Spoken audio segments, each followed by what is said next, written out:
I just found out my wife was secretly siphoning $150, $0 from our savings to fund her affair with our business partner, and now she's threatening to sue me over the house. Can't believe I trusted her after she documents to claim we owed her $200, $0 in false debts. I never thought I'd be sitting here, typing out something like this, but here I am. My wife was supposed to be the perfect partner, beautiful, clever, ambitious. We had a good life, or at least I thought we did. We built a business together, a small but growing company that I thought we were both invested in.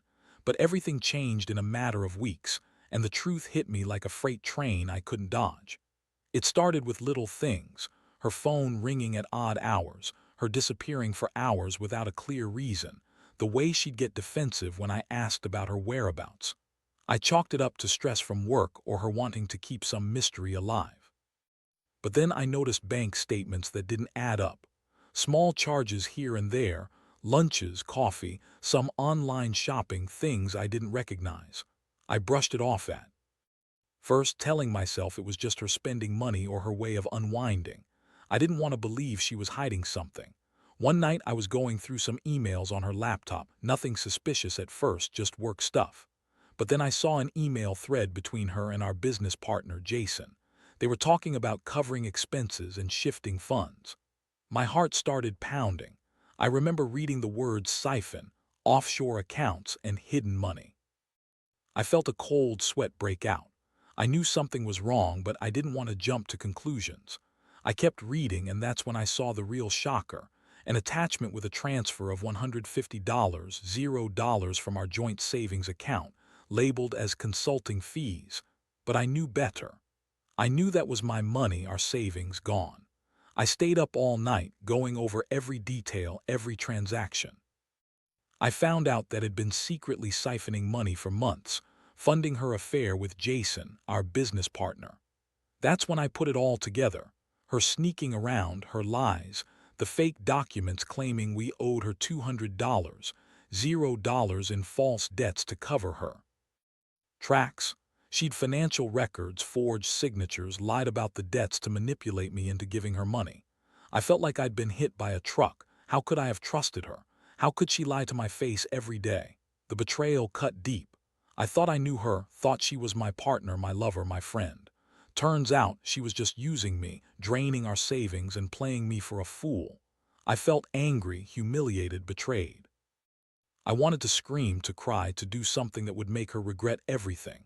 But I knew I had to stay calm, at least for now. I needed to figure out what to do next, how to confront her without losing my mind. That's when I decided I couldn't keep quiet anymore. I printed out everything, bank statements, emails, forged documents, and prepared myself for the confrontation. I knew she'd deny everything, call me paranoid or jealous, but I didn't care. I had proof. I was ready to face her, to finally get the truth out in the open. I just didn't know what would happen after that, or how much more she was hiding. All I knew was that my life was about to change forever. The day I decided to confront, I felt like I was walking into a storm I couldn't control. I had everything laid out, those printed emails, the bank statements, the forged documents, ready to expose her lies. I didn't sleep much that night, my mind racing through every possible scenario. Would she admit everything? Would she break down? Or would she deny it all, spin some bullshit story and turn the tables on me? Honestly, I wasn't sure what I expected, but I knew I couldn't keep pretending I didn't know the truth. When she got home that evening, she was her usual sharp-tongued self, throwing around her bitchy attitude, acting like she owned the place. She was pretending everything was fine, like she had no idea what I was about to drop on her.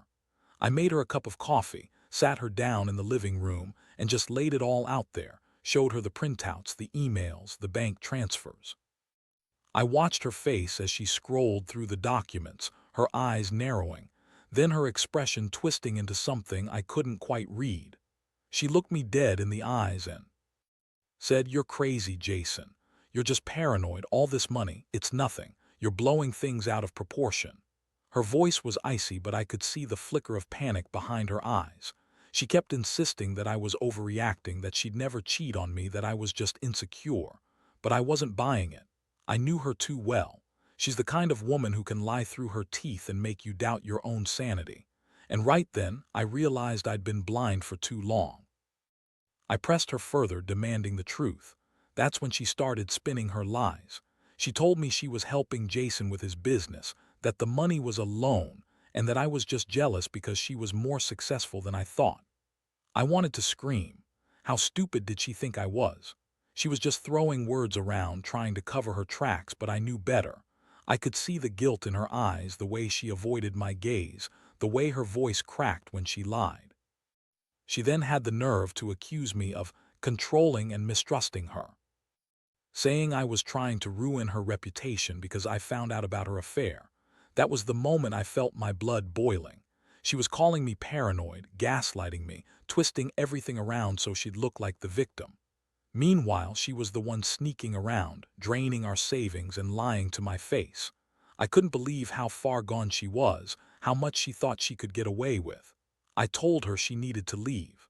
I was done listening to her bullshit. I wanted her out of the house, out of my life, and I was determined to get to the bottom of this mess. I wasn't about to let her manipulate me anymore. But she just smirked, threw her head back and said, "You're overreacting, Jason. You always do. You're just jealous of my success." That was the last straw. I told her she wasn't going anywhere until we sorted this out, and she better start telling the truth or face the consequences. The emotional hit me hard. I felt betrayed, furious, and utterly devastated all at once. How could she do this to me, to us? I was trying to hold myself together, but inside I was a mess. I kept thinking about the trust we had, the life we built, and how it was all crumbling because of her lies. I felt stupid for ever trusting her, for ever thinking she was my partner. Now I was just angry, planning my next move. I knew I had to be smart about this.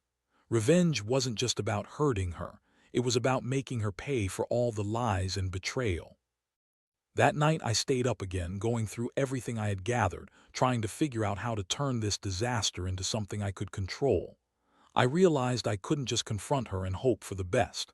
I needed a plan. I needed leverage. I started thinking about the money she siphoned, the fake debts, and how I could use this against her. I knew she'd try to spin it, try to deny everything, but I had enough evidence to destroy her if I wanted to. The question was, what kind of revenge would be proportional? How far was I willing to go? That's when I decided I'd make her regret ever messing with me. I just had to wait for the right moment. The next few days were a blur of planning and trying to keep my cool. I started digging deeper into the financial mess had created. Turns out she'd been funneling money into offshore accounts, using fake invoices and even forging some of my signatures to cover her tracks. I couldn't believe how deep her deception went. Every time I thought I had uncovered enough, I found another layer of her lies. It was like peeling an onion, each layer more rotten than the last. I contacted a lawyer, one who specialized in financial crimes and marital disputes. I told him everything about the siphon $150, $0, the forged documents, the fake debts, and her attempts to threaten me over the house. He was furious when I showed him the evidence. Said had committed serious fraud, and that I had a strong case to get our money back, as well as to challenge her claims over the house. I felt a strange mix of relief and anger. Relief because I finally had proof, and anger because I'd been stupid to trust her for so long. Meanwhile, kept playing the victim. She'd call me paranoid, accuse me of trying to ruin her reputation, and even threaten to sue me for defamation if I went public or took legal action. She was good at spinning stories, twisting things around, making me look like the bad guy.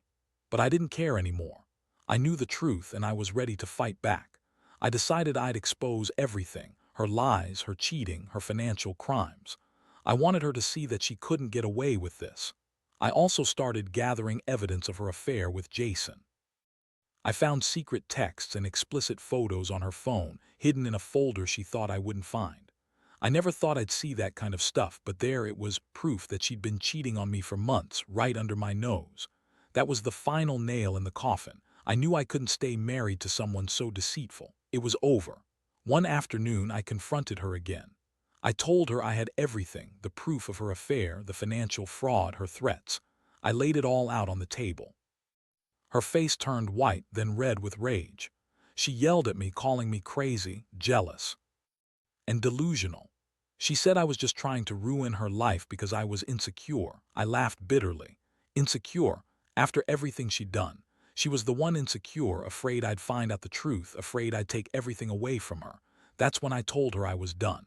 I was filing for divorce and I was taking every penny she stole. I'd also report her to the authorities for fraud and embezzlement. She screamed, threw things, called me names, but I didn't care. I knew I had her cornered. The house, her assets, everything was about to be exposed. I felt a strange sense of relief mixed with disgust. I couldn't believe I'd been so blind, but now I was finally taking control. As I prepared to move forward with the legal process, I realized just how much damage she'd done, not just financially, but emotionally. The trust was shattered beyond repair. I felt betrayed on every level. The worst part was the realization that she'd been lying to me for so long, manipulating me with her bitchy attitude and false charm. I wondered how many other lies she'd spun, how many more secrets she was hiding. But I was done being her fool. I was ready to fight for what was mine and to make her pay for her treachery. The legal battle moved faster than I expected.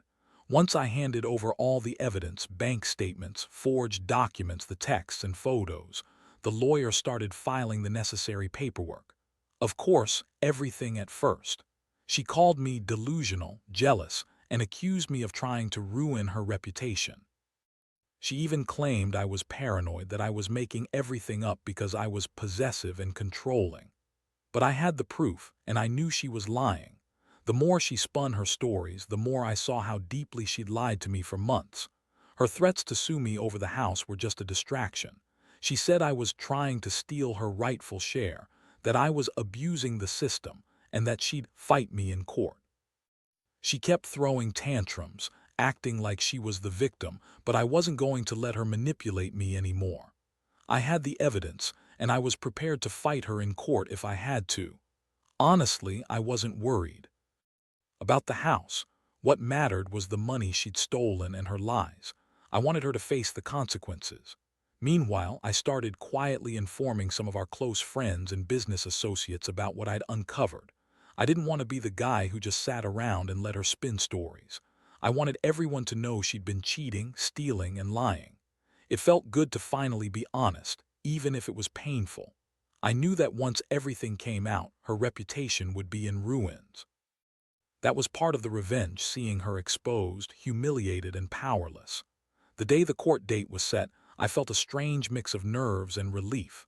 I knew I had everything I needed to win, but I also knew wouldn't go down without a fight. She started calling me nonstop, begging, crying, accusing me of destroying her life. She even tried to manipulate the situation, claiming I was the one who was cheating and stealing all along. It was pathetic, really. The woman who once acted so bitchy and confident was now desperate, trying to cling to whatever shred of control she had left. The court hearing was intense. The lawyer tried every trick in the book, questioning the legitimacy of the documents, claiming I was trying to ruin her reputation, and making emotional appeals. But I had the hard evidence. When the judge reviewed everything, it was clear had committed financial fraud, that she'd siphoned our savings, and that she'd lied about the debts. The judge ordered her to pay back the stolen money, plus damages, and to relinquish her claim to the house. It was a crushing blow for her. She looked defeated, furious, and humiliated all at once. After the court ruling, I felt a strange sense of closure. I'd finally taken back control, exposed her lies, and made her face the consequences. But the emotional scars still lingered. I'd lost my trust in the woman I thought I knew. I'd been betrayed not just financially, but emotionally as well. It was a hard lesson, never to trust blindly, especially when it comes to someone who can lie so convincingly. I realized that revenge isn't just about hurting someone else. It's about reclaiming your own sense of justice and moving forward. I knew I'd need time to heal, but for now, I was just glad it was over. The aftermath hit me harder than I expected. Once the court case was settled, I thought I'd feel relief, maybe even happiness that I finally put an end to her lies. But instead, I felt hollow. was out of my life physically, but her betrayal left a deep scar that I couldn't ignore. The house was now legally mine again, her claim dismissed, and she was ordered to pay back the stolen money. But the emotional damage was something I knew wouldn't heal overnight. The first thing I did was clear out all her belongings. It was surreal packing up the woman I thought I knew, her clothes, jewelry, her fake smiles. I kept a few things that reminded me of better days, but most of it went into boxes. I didn't want to keep anything that symbolized her lies and betrayal. As I watched her stuff being carted away, I felt a strange mix of satisfaction and sadness. Satisfaction because I'd finally taken control, but sadness because I'd lost someone I once loved, someone I thought was my partner in life. I also reached out to a counselor.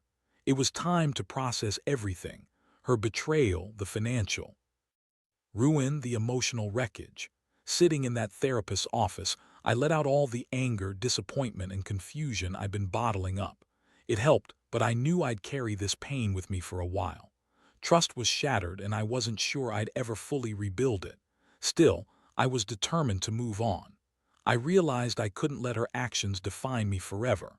In the weeks that followed, I started focusing on myself again. Rebuilding the business, reconnecting with friends, and trying to find some semblance of normalcy. I also made a point to be more cautious with who I trusted. Had shown me how dangerous it was to assume everyone has good intentions. I learned the hard way that people can hide their true selves behind a pretty face and sweet words. Now, I was more guarded, more aware of the red flags I'd ignored for too long. One morning, I sat on my porch, reflecting on the whole nightmare. I realized that what hurt most wasn't just the money or her cheating, it was the betrayal of trust. She was supposed to be my partner, my confidant.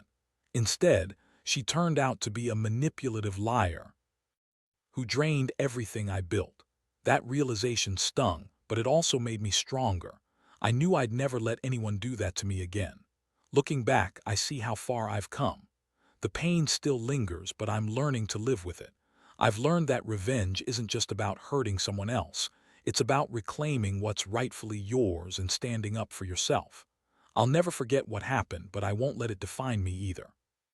Now I focus on rebuilding my life, smarter and more cautious than before. And honestly, I hope she's paying the price for what she did, because no one deserves to be betrayed like that and walk away unscathed. Now, sitting here reflecting on everything that's happened, I realize how much this ordeal has changed me. I used to think trust was the foundation of any relationship, but I've learned that sometimes it's just a fragile illusion. Betrayal showed me how easily it can be shattered, how quickly someone you love can turn into a stranger, one who's willing to lie, cheat, and steal right in front of you. It's a bitter lesson, but one I had to learn the hard way. I've also come to see that revenge, while satisfying in the moment, isn't the ultimate goal. What I truly wanted was justice, getting back what was mine and making her face the consequences of her actions. I think I achieved that, not just through the court ruling, but in reclaiming my dignity. The financial damage she caused, the trust she destroyed, those are things she'll have to live with. And I hope somehow that she feels the weight of her lies every day. More than anything, I've learned to be more cautious. Never again will I blindly trust someone just because they look or act a certain way. People can be incredibly good at hiding their true intentions. I realized I have to protect myself, emotionally and financially. That means watching for red flags, listening to my gut, and not letting anyone manipulate me again. As for me, I'm slowly rebuilding my life. I've cut ties with her completely, focused on my business, and reconnected with friends I'd neglected. I've also started therapy to process everything. It's been a long road, but I know I'll come out of this stronger. I've seen the worst of what people can do, but I've also learned that I have the strength to survive it. Looking back, I wish I'd seen the signs sooner, but I also know that life is about learning from your mistakes. Betrayal was a brutal wake-up call, but it's also a chance for me to start fresh. I won't let her lies define my future. I'll rebuild what I lost, learn to trust again, carefully this time, and make sure I never let anyone get that close without knowing exactly who they are. So here I am, finally ready to move on. I don't wish her any ill will, but I hope she feels the weight of her choices. As for me, I'll keep going, smarter and more cautious, with a renewed sense of self-worth. Trust is fragile, but resilience is. And I know now that no betrayal can break me as long as I stay true to myself.